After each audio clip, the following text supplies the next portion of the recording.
Olá pessoal, tudo bem? Que hoje seja o primeiro dos melhores dias da sua vida. Se inscreva no canal, ative as notificações, participe nos comentários. O tema agora é o seguinte: por que o Neymar é tão criticado?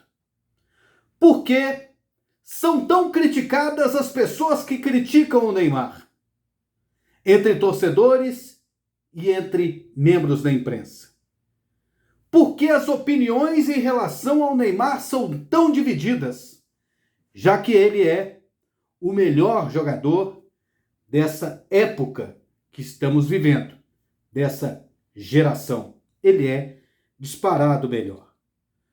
Por que o Neymar não é uma unanimidade, mesmo batendo recordes, atingindo marcas que antes pareciam insuperáveis com a camisa da seleção brasileira? Mesmo assim, ele não é tão querido como foram outros jogadores que vestiram a camisa da seleção brasileira e que não chegaram a ter números tão expressivos e que talvez até não conquistaram uma Copa do Mundo como conquistou o Neymar. Como, por exemplo, o Zico, na época que jogou na seleção brasileira, ele não era tão contestado como é o Neymar hoje. O mesmo acontece com o Júnior, com o Toninho Cerezo, com o Rivelino, com o Ronaldo, com o Rivaldo, com o Roberto Carlos, com o Ronaldinho Gaúcho, com muitos outros jogadores que vestiram a camisa da seleção. Por que o Neymar é tão contestado? O que está acontecendo? Onde está o erro? Será que está na imprensa? Será que está na torcida? Será que o torcedor não sabe reconhecer o talento de um jogador? Ou é o Neymar que está dando a desejar? Será que ele tem culpa nessas críticas? Antes de mais nada, de discorrer sobre esse assunto, eu quero relembrar o início da carreira do Neymar. Lá no Santos, lá nos Meninos da Vila, vocês lembram? Vocês lembram que em 2010, muita gente da imprensa pediu para que o Dunga convocasse o Neymar e o Paulo Henrique Ganso. Eles estavam se destacando na equipe do Santos. Queriam eles na seleção brasileira na Copa da África. Eu fui um que queria a convocação do Neymar e a convocação do Ganso, porque eles estavam se destacando e eles mereciam ser convocados. O Neymar, naquela época, era praticamente uma unanimidade. E assim seguiu nos anos que se passaram, 2010, 2011, 2012, 2013, ele sendo uma unanimidade no futebol brasileiro. Onde ele ia, ele era aplaudido. Ele era querido, inclusive, por torcedores adversários. Há quem irá se lembrar, quando eu citar aqui. Teve um jogo em 2012, do Santos contra o Cruzeiro, lá no Estádio Independência. E o Neymar fez 3 gols e o Santos venceu por 4-0. A torcida aplaudiu de pé o Neymar. E o Neymar, naquele gesto, fez uma reverência para a torcida e, emocionado, deu uma entrevista depois do jogo, dizendo que aquela teria sido uma das melhores emoções que ele tinha sentido na vida como jogador de futebol. O Neymar seguiu como unanimidade durante muito tempo.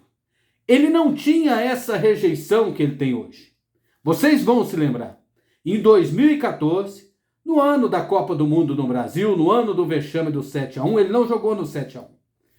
Ele se machucou no jogo antes, o rapaz acertou a coluna dele lá, o Zúñiga, lá da Colômbia. E eu estava lá em Teresópolis, acompanhando a seleção brasileira, no dia que ele saiu lá de helicóptero. Aquele dia foi como se o Brasil tivesse sido desclassificado da Copa do Mundo. Não existia ninguém no mundo, estou dizendo no Brasil, no mundo, que viesse a dizer que ele não faria falta para a seleção brasileira, que ele não era imprescindível, que ele não era importante. E ele tinha sido importante em todos os outros jogos. Já tinha sido importante em 2013, na conquista da Copa das Confederações e na participação da Copa do Mundo até o jogo contra a Colômbia. E no jogo contra a Alemanha ele não participou. Talvez se tivesse participado, a situação seria outra. Até ali ele era praticamente uma unanimidade. E ele tinha um carisma tão grande, inclusive com a própria imprensa. Acompanhei entrevistas com o Neymar, sujeito muito bem preparado, e todas as pessoas elogiando o Neymar. Mas tudo começa a desmoronar depois que ele sai do Barcelona.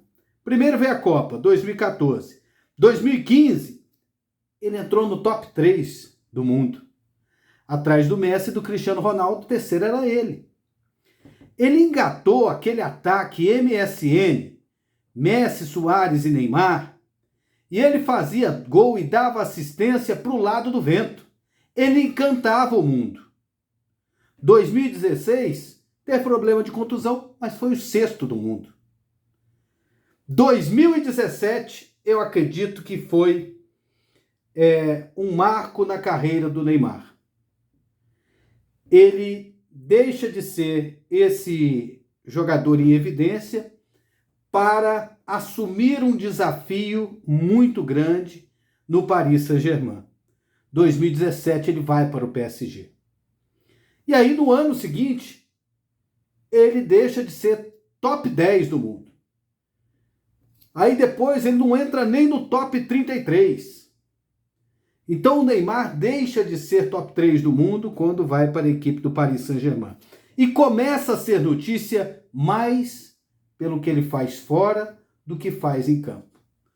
Contusão, Neymar no Carnaval. Problema extracampo ali, problema extracampo aqui, briga com o torcedor e assim por diante. Vai tendo um problema atrás do outro. E o Neymar, em 2019, cisma que quer sair do Paris Saint-Germain. E ali as críticas se acentuam ao futebol dele. Não só no futebol brasileiro, não só na imprensa brasileira, mas na imprensa internacional, na imprensa francesa, na imprensa espanhola, na imprensa inglesa. Ele é muito criticado por essa atitude de tentar sair na marra do Paris Saint-Germain. Não conseguiu sair, mas depois ficou em paz. Parece que o PSG colocou ele na linha. E ele volta a praticar um futebol de melhor qualidade, mas não como antes. E a seleção brasileira vive nesse meio tempo um período de reformulação, onde jogadores que atuaram na Copa do Mundo de 2018 não estarão da de 2022 e o Tite elabora esse processo de reformulação. Primeiro ele disputa a Copa de 2018, provoca aquele monte de caicai e as opiniões ficam mais divididas em relação a ele. E nessa reformulação ele continua e a seleção não consegue se encontrar até agora. Por mais que tenha vitórias, por mais que faça a melhor eliminatória que está fazendo da história, ganhou 9 jogos, empatou 1, está invicta, já está classificada, com um turno de antecedência para a Copa do Mundo do Catar. Mas, mesmo assim, ainda é pouco para a seleção brasileira. E se espera mais da seleção brasileira, consequentemente, se espera mais do Neymar. E aí que vem a questão. Até que ponto essas críticas são justas? São a partir do momento que a gente sabe que o jogador pode dar muito mais do que está dando. Até que ponto essas críticas são injustas? Quando elas chegam para o lado da perseguição, de não se enxergar o que há à volta, de colocar apenas a culpa no Neymar pelo que vem acontecendo com a seleção brasileira ou pelo que deixa de acontecer lá com o Paris Saint-Germain. Mas, no geral, foi o Neymar que colocou para a gente uma referência muito alta, o sarrafo lá em cima, quando ele foi top 3 do mundo. Talvez a gente esteja esperando que isso aconteça novamente, mas temos que lembrar que não depende só dele.